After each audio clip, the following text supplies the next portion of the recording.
The year was 1823, and the air in Philadelphia was thick with the scent of damp earth and freshly cut timber, a harbinger of change.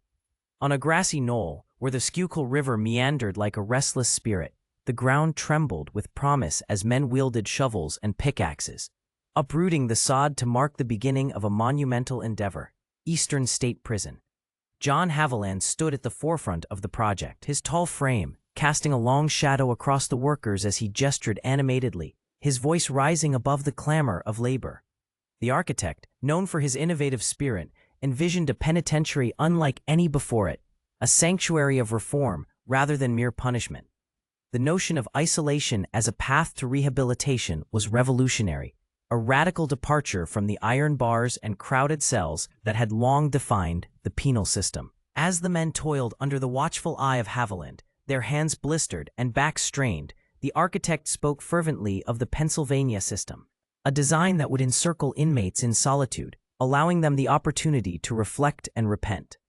Each cell was to be a private haven, bathed in natural light from a solitary skylight above, a stark contrast to the darkness of their past transgressions. The vision was not without its critics. Whispers of dissent danced through the air, carried by those who believed that the absence of human interaction would breed madness rather than reform. The landscape transformed as the first stones were laid, each one a testament to a new philosophy of justice. The prison's formidable walls began to rise, towering over the workers like sentinels of fate. Haviland's design featured a radial plan, a central hub from which corridors branched out like the spokes of a wheel, each path leading to the isolation of individual cells. This architectural choice was emblematic of a larger societal shift. No longer would criminals be cast into dark, overcrowded dungeons. Here, they would confront their sins in solitude, a punitive reflection intended to foster enlightenment. Yet, as the work progressed, concerns grew among the townsfolk.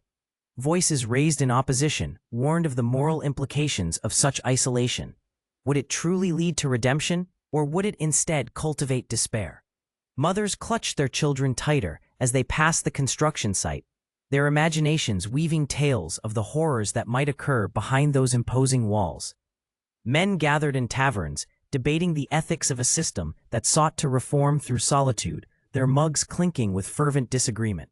Amidst this tension, the first winter snows fell, blanketing the construction in a shroud of white. The workmen trudged on, their breaths visible in the chill air, the sound of hammer striking chisel echoing against the stillness.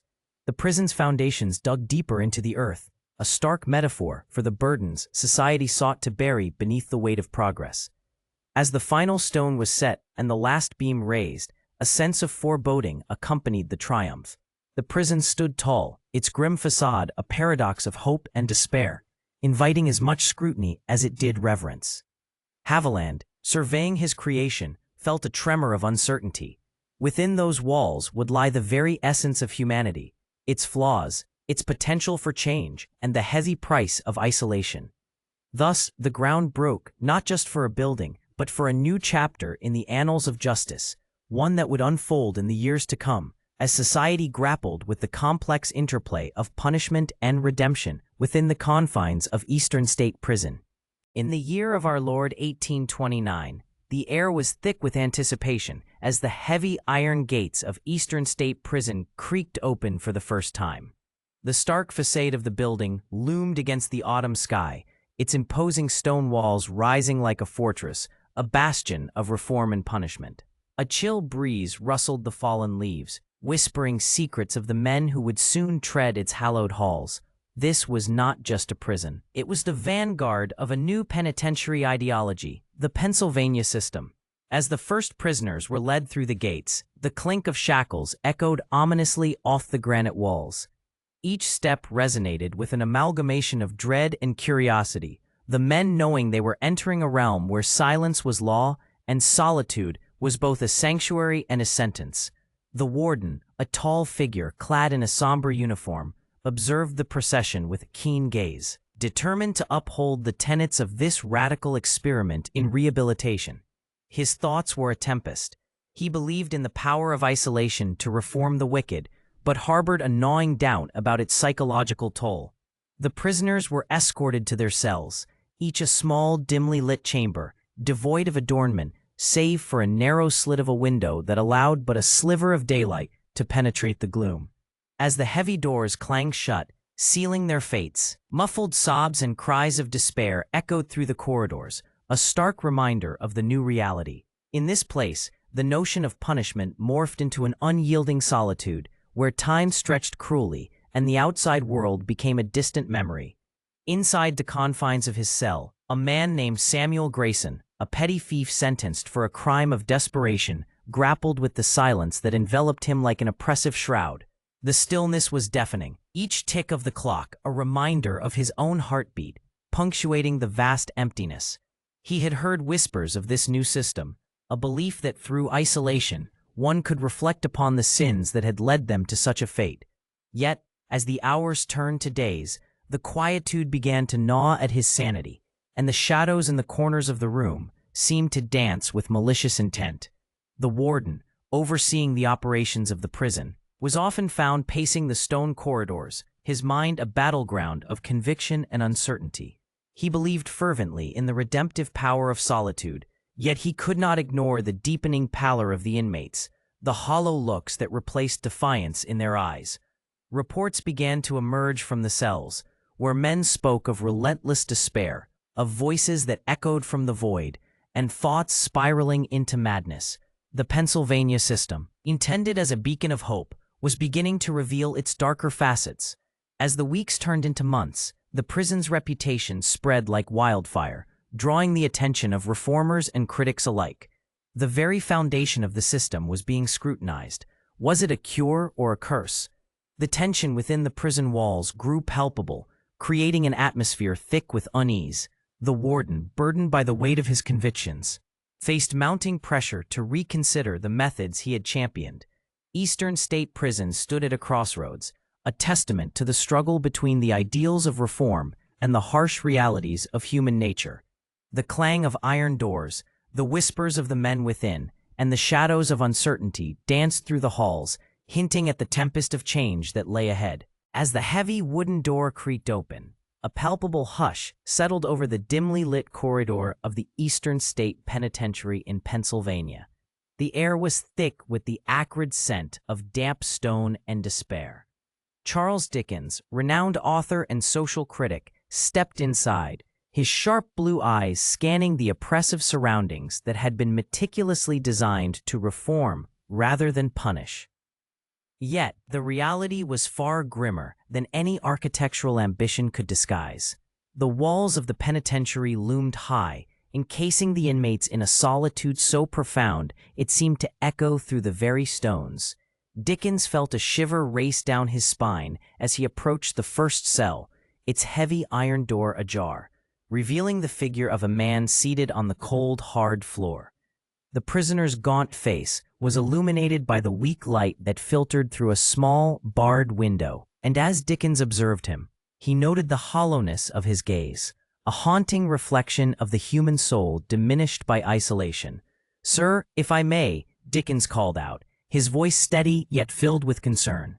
The prisoner looked up, startled, his eyes flickering with a mix of curiosity and fear. "How long have you been confined in this dreadful place?" 2 years, the man replied hoarsely, his voice barely rising above a whisper. 2 years in this cell without a soul to speak to. They say it's for my own good, but I have become a shadow of the man I once was." His words hung in the air, heavy with the weight of despair. Dickens' heart ached at the sight. He had read about the system of solitary confinement, but witnessing its effects firsthand was an altogether different ordeal. As he moved from cell to cell, each encounter revealed a similar tale of torment. In one corner, a man rocked back and forth, his fingers tangled in his unkempt hair, while another sat motionless, staring at the wall, as if the very act of thought had become an unbearable burden. The oppressive silence of the prison was occasionally pierced by the anguished cries of inmates, echoes of madness that reverberated through the stone halls. Dickens noted the stark contrast between the intended purpose of the penitentiary and the grim reality of its operation. This was no haven of reform, but a breeding ground for psychological ruin. As he emerged into the open air, The sunlight felt foreign against his skin, a stark reminder of the freedom that remained elusive for those still locked behind the prison walls. Dickens took a moment to compose himself, the weight of the suffering he had witnessed pressing heavily upon him. He resolved then and there that his observations would not be in vain. He would pen a narrative that would pierce the hearts of his readers and ignite a fervent call for reform. Returning to England, his pen became a weapon. The words flowed with an urgency born of righteous indignation, painting vivid portraits of the inmates' plight.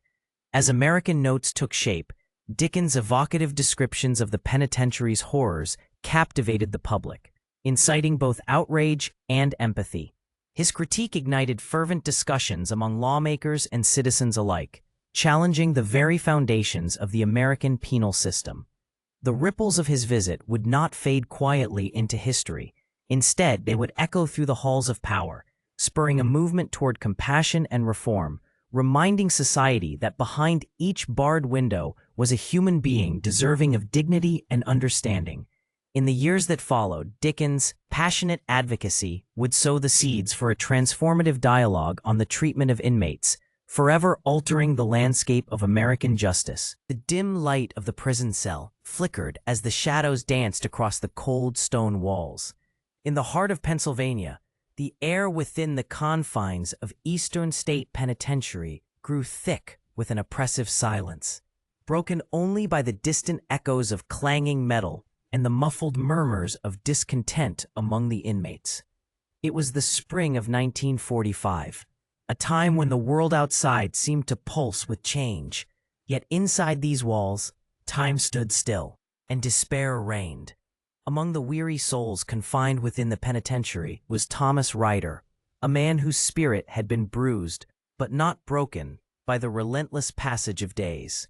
He had witnessed the relentless cycle of hope and despair that defined life behind bars, and with each passing year, the yearning for freedom became an insatiable hunger. A small sketchbook lay hidden beneath his straw mattress, filled with crude drawings of the world outside, fields of wildflowers, sun-drenched skies, and the gentle sway of trees in the breeze. But it was not the visions of beauty that consumed him on this particular night. It was a plan, a desperate and daring plan. Ryder had spent months in secret collaboration with his fellow inmate, Edward Grayson. They had observed the guards, memorized their routines, and noted the weak points in the prison's formidable structure. It was in the stillness of the night, when the guards' vigilance waned, that the two men began their work. With makeshift tools fashioned from scraps of metal and wood, they chipped away at the mortar between the stones of their cell wall, each scrape echoing like a heartbeat in the stillness. As the days turned into weeks, their tunnel slowly took shape, winding its way through the damp earth and towards the outside world. Tension crackled in the air like summer lightning, a feeling that was palpable among the inmates as rumors of impending freedom began to circulate. But with hope came fear. The guards, ever watchful, had heightened their scrutiny, aware that restlessness simmered beneath the surface. On a moonless night, Ryder and Grayson decided to make their move. The air was thick with the scent of damp earth as they crawled through the narrow passage they had painstakingly carved, their hearts pounding in time with the rhythm of their breath. The walls of the tunnel were rough against their skin, and the darkness enveloped them like a shroud. Every sound, a distant guard's footsteps, the creak of metal, sent tremors of fear through their bodies, yet they pressed onward, driven by the intoxicating promise of freedom. At last, they emerged into the cool night air, a world so familiar, yet distant, their senses reeling from the sensation of grass beneath their fingertips. But the euphoria of the moment was short-lived. Just as they began to dash toward the tree line, the sharp crack of a guard's whistle sliced through the night. The sound sent shockwaves through their bodies, and in an instant, they were pursued. The prison's heightened security was not merely a protective measure. It was a response to the simmering unrest within the walls, a crackdown on privileges that had bred resentment among the inmates. As the echoes of the escape attempt reverberated through the corridors, the tension exploded into chaos. Guards stormed through the prison, locking down the facility, while inmates were stripped of their small comforts, books, exercise, and even the meager rations that had been their solace. In the days that followed, Ryder and Grayson's daring escape attempt became a catalyst for a new era of fear and repression within the penitentiary. The walls that had once held dreams of freedom now echoed with the cries of despair, the hopes of countless men crushed beneath the weight of their own confinement. The Great Escape was not merely an act of defiance. It was a stark reminder of the enduring struggle for liberty, forever etched in the annals of the prison's dark history. The year was 1863, and the air in Philadelphia was thick with the tension of a city caught between the clamor of war and the horrors of its own underbelly. As the sun dipped below the horizon, casting a pallid glow over the cobblestone streets, a shroud of unease settled over the Eastern State Penitentiary. Once a beacon of reform, it had morphed into a repository of dread, its reputation marred by the infamous souls that now roamed its dark corridors. Once a marvel of architectural ingenuity, the prison, with its soaring Gothic walls and star-shaped design, had been hailed as a symbol of hope and rehabilitation. However, by the 1860s, it was a different story. Within its stone confines, the likes of bank robbers, murderers, and con artists found refuge, their names whispered in fearful reverence among the townsfolk. The very mention of Eastern State conjured images of despair and violence that seeped into the heart of the city. On a damp October evening, the prison's shadow loomed larger than life as the townspeople gathered for a rare public meeting in the square. The flickering lanterns cast long shadows, illuminating anxious faces wrought with worry and curiosity. Whispers of the latest escape attempt, a bold endeavor by the notorious bank robber known as Black Jack Thompson, filled the air. News had spread like wildfire. Black Jack, with his devilish charm and cunning intellect, had become the embodiment of Eastern State's transformation from a penitentiary to a sanctuary for the most nefarious. As the clock struck 8, a speaker stepped forward, his voice steady but low. "Ladies and gentlemen, it is our duty to protect our community. We cannot allow these criminals to roam free, to turn our streets into a battleground." His words echoed against the stone facade of the prison, where the laughter of the damned could almost be heard, mocking the fears of the living. Meanwhile, within the prison walls, the atmosphere was thick with tension. In the dimly lit cell blocks, the inmates whispered of rebellion and escape, plotting their next moves under the watchful eyes of weary guards. Black Jack, a figure cloaked in both dread and allure, gathered his loyal companions, a motley crew of thieves and murderers, each seeking the thrill of notoriety. "We will show them that we are not just shadows in their nightmares," he declared, his voice low but resolute. "We will rise from this place." The prison's eerie silence was shattered by the clash of metal on metal as a guard, vigilant and weary, patrolled the darkened hallways. The flicker of a torch illuminated the cold stone walls, revealing crude drawings made by desperate hands, images of hope and despair mingled in a chaotic reflection of life beyond bars. Outside, the townsfolk had begun to disperse, their minds racing with fear as they recalled the tales of the escapees who had vanished into the night, leaving behind only whispers of their wicked deeds. As the moon cast an ethereal glow upon the prison, the consequences of the evening's meeting settled like a heavy fog. Rumors of Black Jack's plans spread through the city like wildfire, igniting both fear and fascination. The rise of notoriety had begun, entwining the fates of the criminals and the citizens in a dance of dread. The walls of Eastern State, once intended to reform and rehabilitate, now stood as a grim testament to the darker impulses of humanity, echoing with the cries of those who dared to defy both law and morality. And so it was that Eastern State Penitentiary, in the heart of Pennsylvania, became not just a prison, but a legend, a haunting reminder of the fine line between order and chaos, where the notorious thrived, and the innocent trembled in the shadows. In the waning light of a late autumn afternoon in 1892, the air in Philadelphia grew thick with the scent of smoke and the distant echoes of industry. The din of the city was punctuated by the fervid voices of reformers gathering outside the imposing stone facade of the Eastern State Penitentiary. The structure, designed to embody the ideals of rehabilitation, now loomed ominously over the streets, its towering walls a testament to both ambition and failure. Activists, spurred by a growing awareness of prison conditions, had converged to challenge the very foundations of the institution, their banners fluttering defiantly against the unforgiving wind. Inside, the atmosphere was stifling. The corridors, once intended as spaces for reflection and reform, had become a labyrinth of despair. The inmates, stripped of their humanity, languished in solitary confinement, their eyes hollow from the weight of isolation. The cold stone walls, lined with crumbling mortar, bore witness to the cries of men who had been forgotten by society. Overcrowding was rampant. Multiple prisoners were crammed into cells designed for one, their bodies pressed against each other like sardines in a can, the air thick with the stench of sweat and hopelessness. As the sun dipped below the horizon, casting long shadows on the pavement, the gathering outside swelled with fervor. Speeches rose above the clamor, voices rising and falling like the tide, fueled by indignation and a desperate hope for change. Sarah Mott, a determined woman clad in a simple brown dress, stepped forward, her voice steady yet impassioned. "We cannot turn a blind eye to the suffering that lurks behind these walls. No man, no woman, should endure such torment." Her words struck a chord, echoing the sentiments of a growing collective who had begun to question the very principles upon which the penitentiary was built.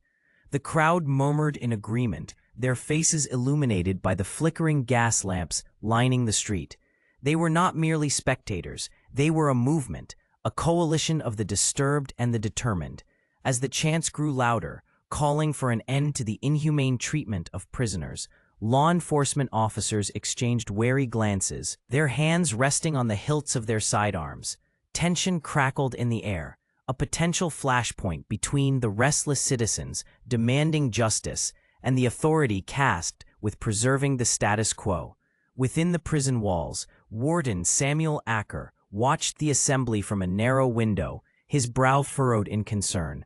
His position, once viewed with respect, now felt precarious. For years, he had justified the rigid disciplinary measures and the silence that pervaded the cells.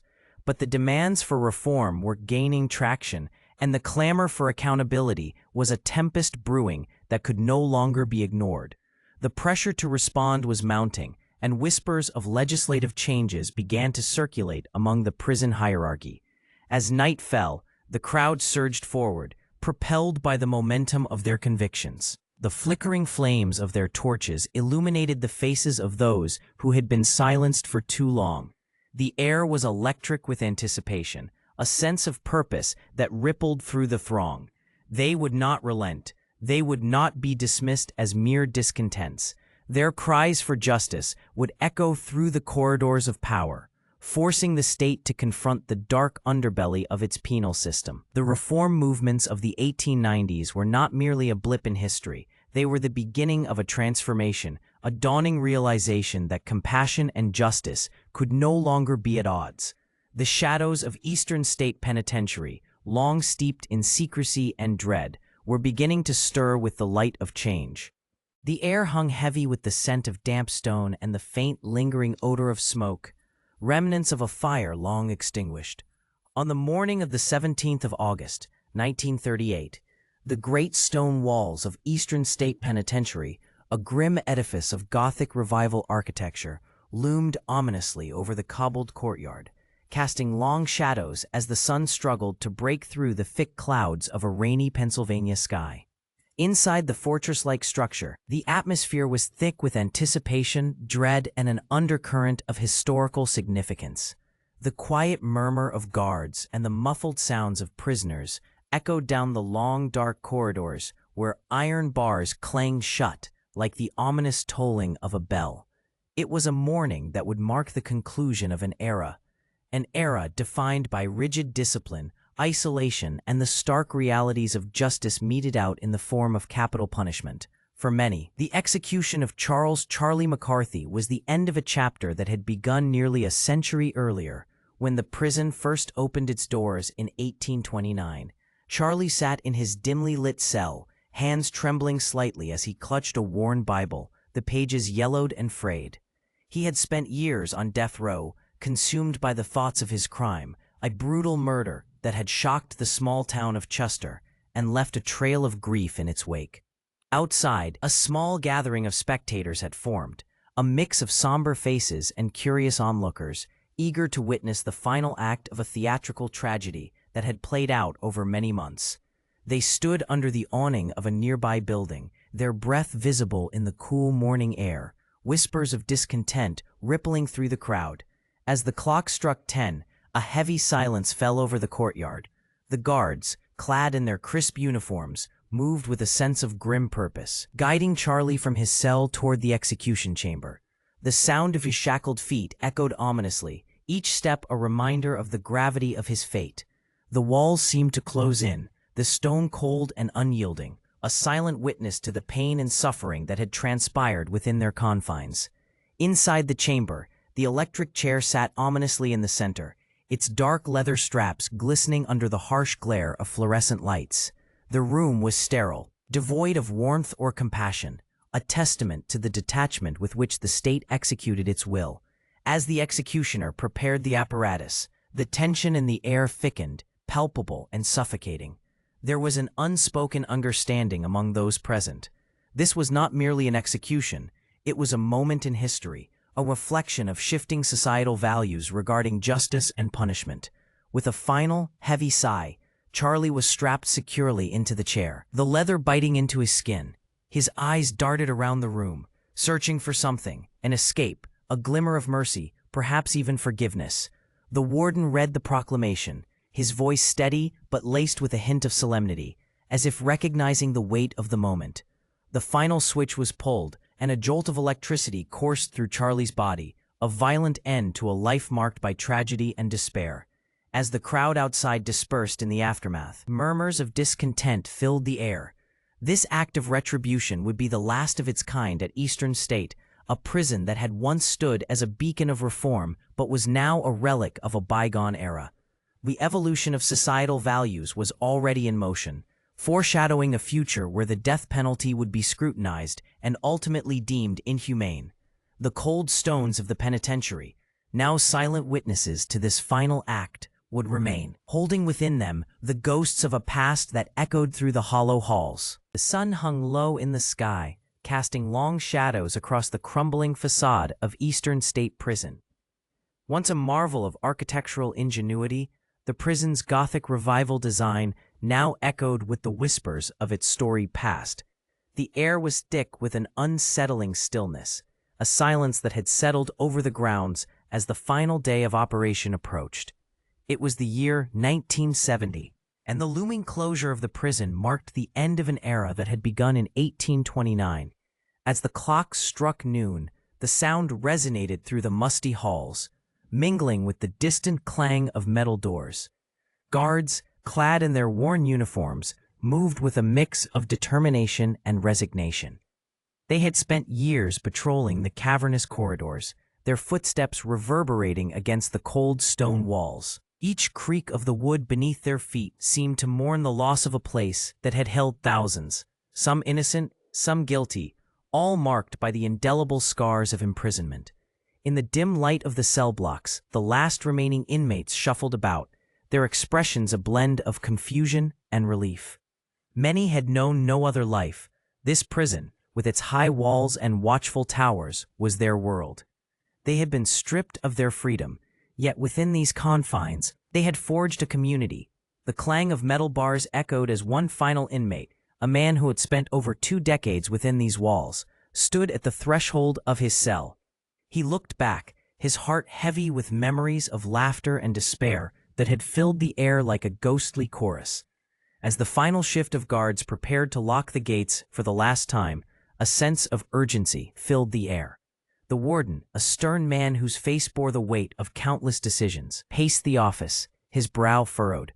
The state had deemed the prison unfit for rehabilitation, a relic of a bygone era overshadowed by the rise of modern correctional facilities designed for rehabilitation rather than punishment.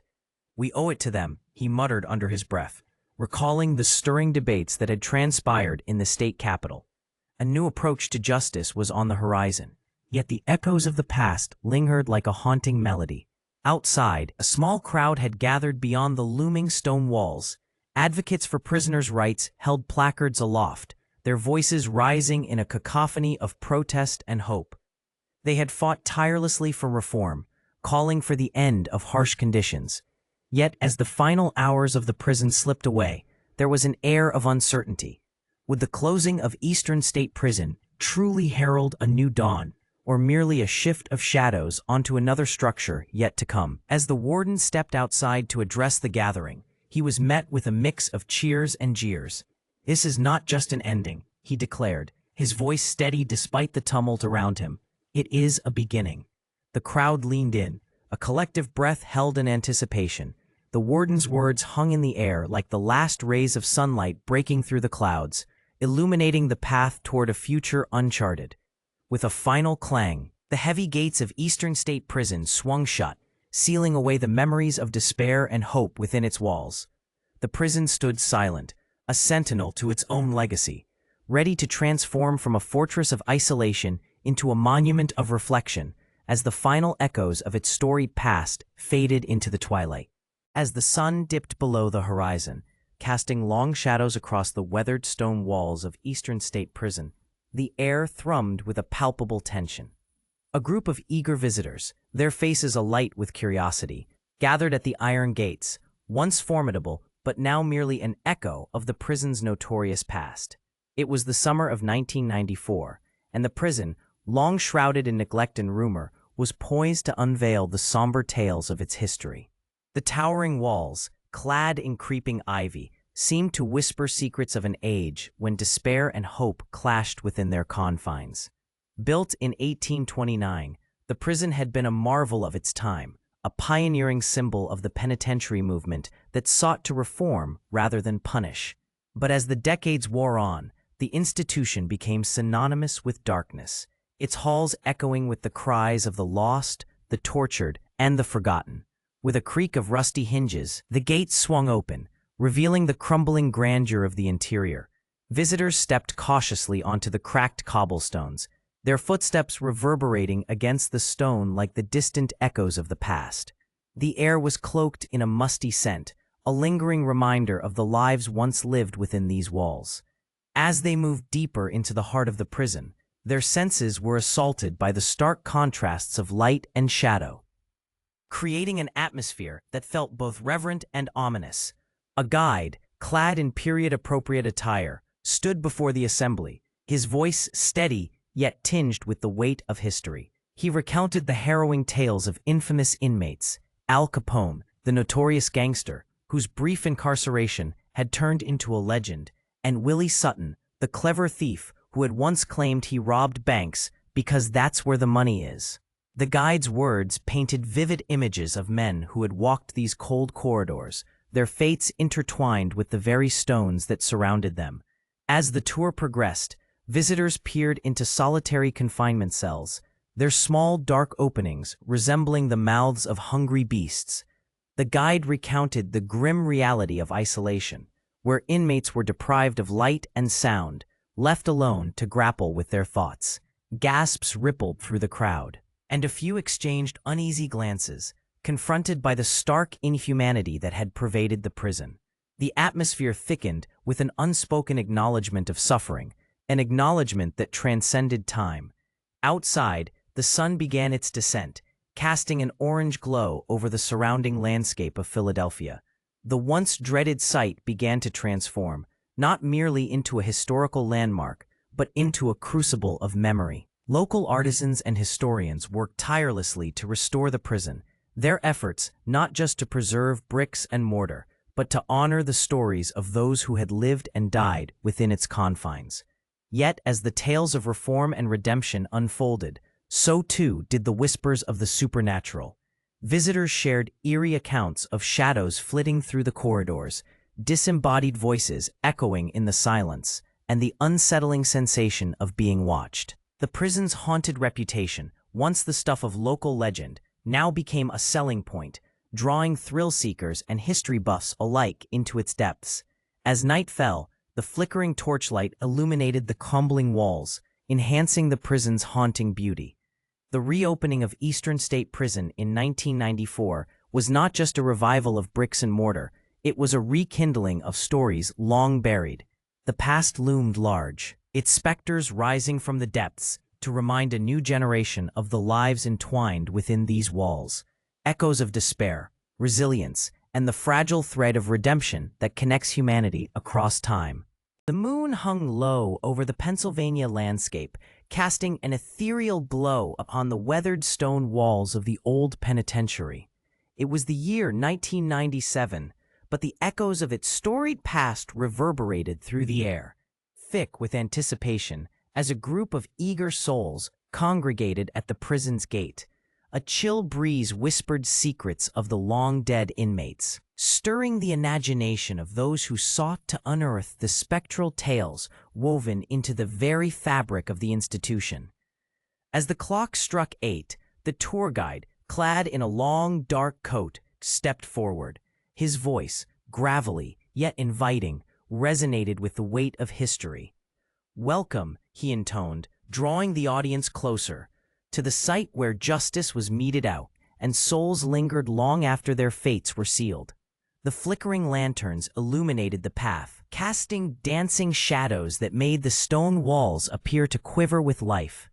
The group proceeded into the heart of the prison, past the rusted iron bars and crumbling masonry that had long since surrendered to nature's relentless advance. The guide recounted tales of despair and hope, of notorious criminals and their ill-fated attempts at redemption. Each story was underscored by the palpable tension that enveloped the group, as unseen eyes seemed to watch from the gloom. "Many have heard the whispers of those who once roamed these halls," he continued, leading them into the infamous solitary confinement cells. "The air is thick with the weight of sorrow." As the guide spoke, a sudden clattering echoed from the end of the corridor, sending a shiver through the gathered crowd. They exchanged nervous glances, hearts quickening in rhythm with the rising tension. The sound faded, but the feeling of being watched lingered, a reminder of the tormented souls that had once called this place home.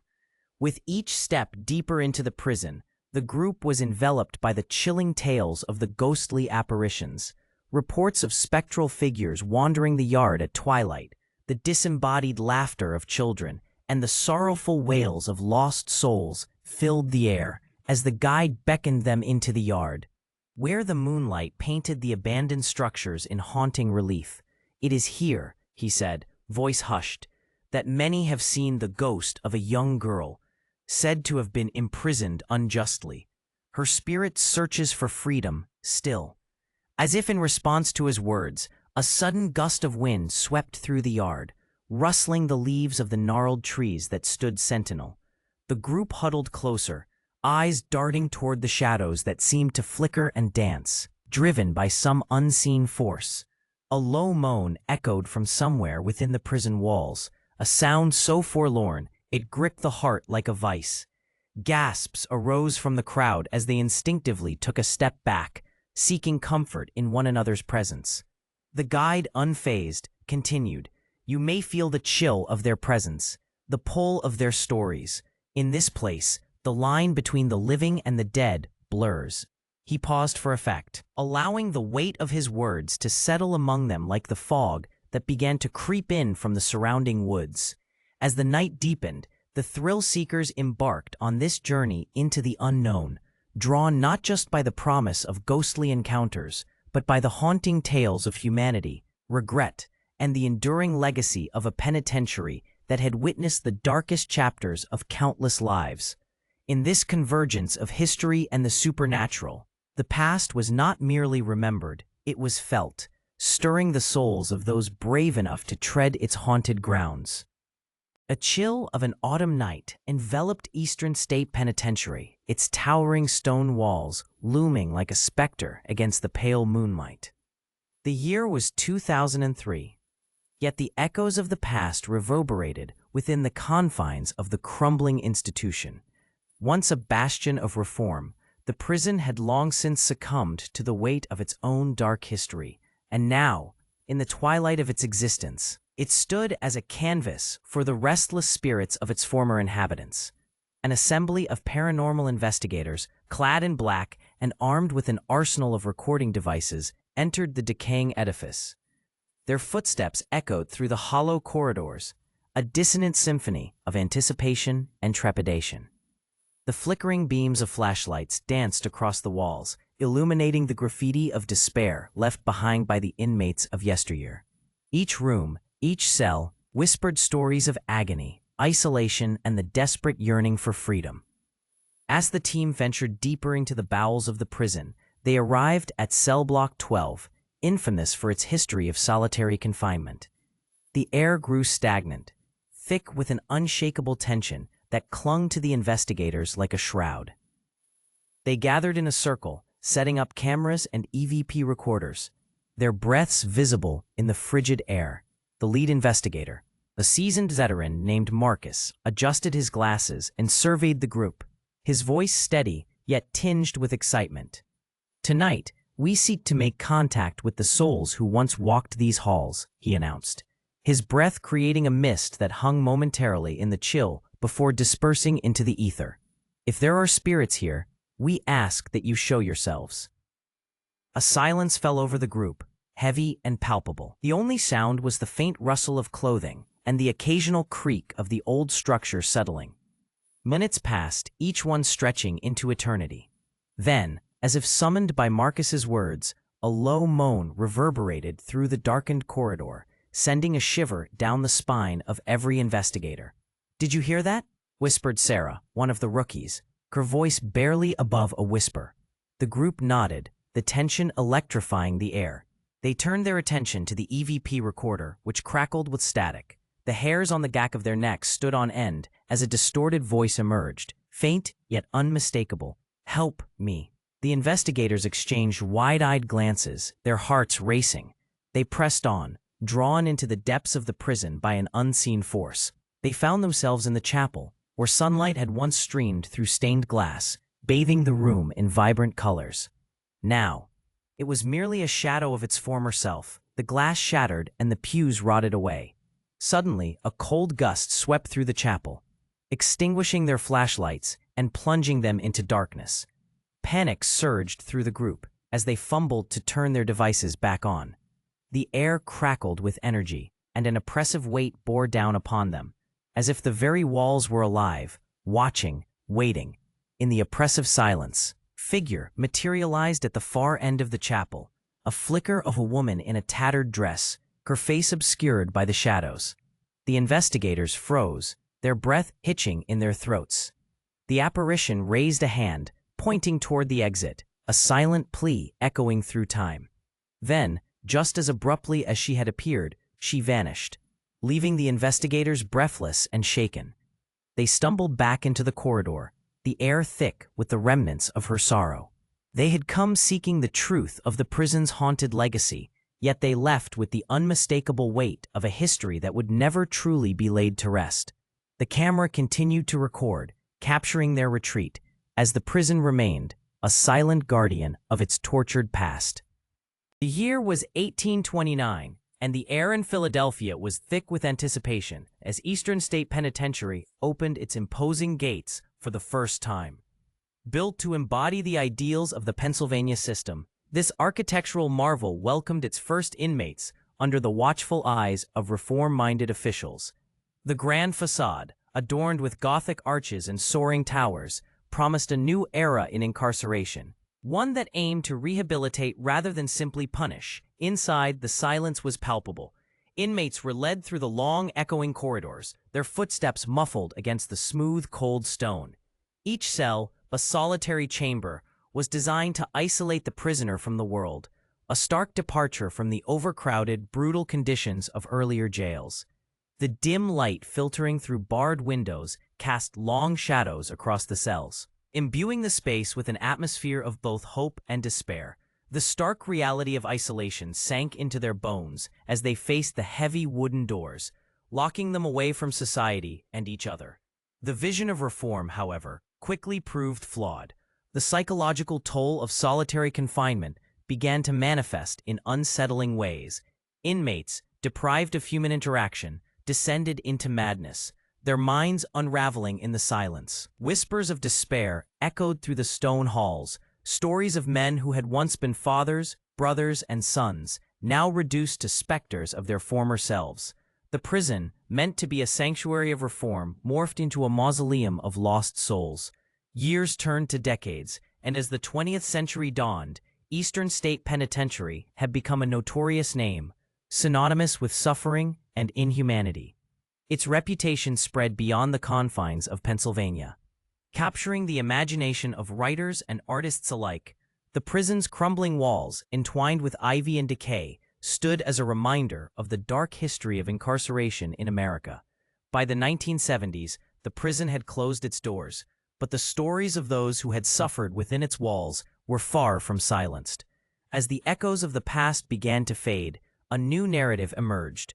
Artists, filmmakers, and historians turned their gaze toward Eastern State. Seeking to unravel the complex tapestry of its legacy, documentaries and ghost tours emerged, drawing people from all walks of life to witness the haunting silence that lingered in the air. In the years that followed, the prison's haunting architecture became a backdrop for chilling tales in films and television, while authors poured their imaginations into the pages of novels inspired by the lives that once inhabited its cells. The very stones of Eastern State, steeped in sorrow and resilience, whispered their stories to those brave enough to listen. The 2010s heralded a cultural renaissance for Eastern State Penitentiary. It transformed into a symbol of both the failures and potential of the American penal system. As filmmakers wove narratives of crime, punishment, and redemption, the prison served as a stark reminder of the human condition, a place where the line between justice and cruelty became blurred. In the tapestry of American history, Eastern State Penitentiary stood not merely as a relic of punishment, but as a mirror reflecting society's evolving understanding of justice, compassion, and the very essence of humanity. Its legacy, marked by the shadows of the past, continued to provoke thought and fascination, leaving an indelible mark on the cultural landscape of the nation.